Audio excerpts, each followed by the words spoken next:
নমস্কার, welcome from Durga shirt corner. আজকে আমি আপনাদেরকে দেখাবো পার্ট 3 রাউন্ড 11। তো প্রথমেই দেখতে পাচ্ছেন আমি ডাবল ক্রোশিয়া করে নিয়েছি, একটা দুটো এবং এটা তিনটে ডাবল ক্রোশিয়া। তারপর একটা চেন নিলাম, তারপরের ঘরে একটা ডাবল ক্রোশিয়া, দুটো ডাবল ক্রোশিয়া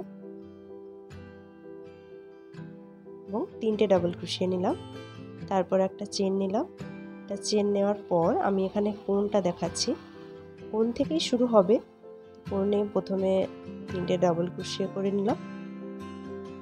যদি আমি এটা প্রথম কোণ করি তাহলে প্রথমটা আমার তিনটা চেন নিতে হবে, তারপর দুটো ডাবল ক্রোশিয়া। যেহেতু এটা মাঝের কোণ হচ্ছে তার জন্য প্রথম তিনটেই চেন ডাবল ক্রোশিয়া হবে, তারপর একটা চেন, তারপর তিনটে ডাবল ক্রোশিয়া, পরপর তিনটে। 6টা কমপ্লিট হয়ে গেছে। তারপর একটা চেন নিয়ে নিয়েছি। তারপরের ঘরে আমি তিনটে ডাবল ক্রোশিয়া করে নেব।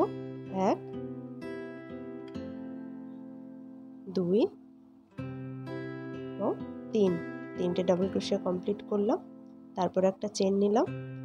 এই মতো পুরো রাউন্ড কমপ্লিট করে আমি আপনাদেরকে দেখাচ্ছি। হোয়াইট কালারের দুটো রাউন্ড কমপ্লিট হয়ে গেছে।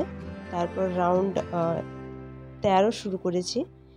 জয়েনিংয়ে প্রথম তিনটে চেন নিলাম, তারপর একটা ডাবল ক্রোশিয়া, দুটো ডাবল ক্রোশিয়া নিলাম, তারপর নিলাম একটা চেন, তারপর করে নিতে হবে তিনটে ডাবল ক্রোশিয়া পরপর। 1 2, দুটো ডাবল ক্রোশিয়া হলো, তারপর আরেকটা ডাবল ক্রোশিয়া করে নিচ্ছি।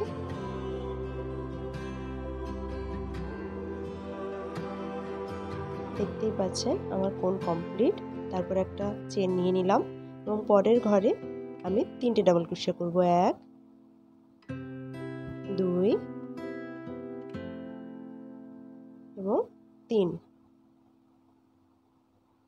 তারপর একটা চেন নিলাম, পরের ঘরে তিনটে ডাবল ক্রোশিয়া করব। এই মতো একটা চেন এবং তিনটে ডাবল ক্রোশিয়া। একই রকম ভাবে পুরো রাউন্ডটা কমপ্লিট করতে হবে। দুটো হলো আর একটা হলো, তিনটে ডাবল ক্রোশিয়া কমপ্লিট। একটা চেন নিলাম। এই মতো করে পুরো রাউন্ড কমপ্লিট করে আমি আপনাদেরকে দেখাচ্ছি। কমপ্লিট হয়ে গেছে। আশা করি সবাই বুঝতে পেরেছেন। ধন্যবাদ আপনাদের।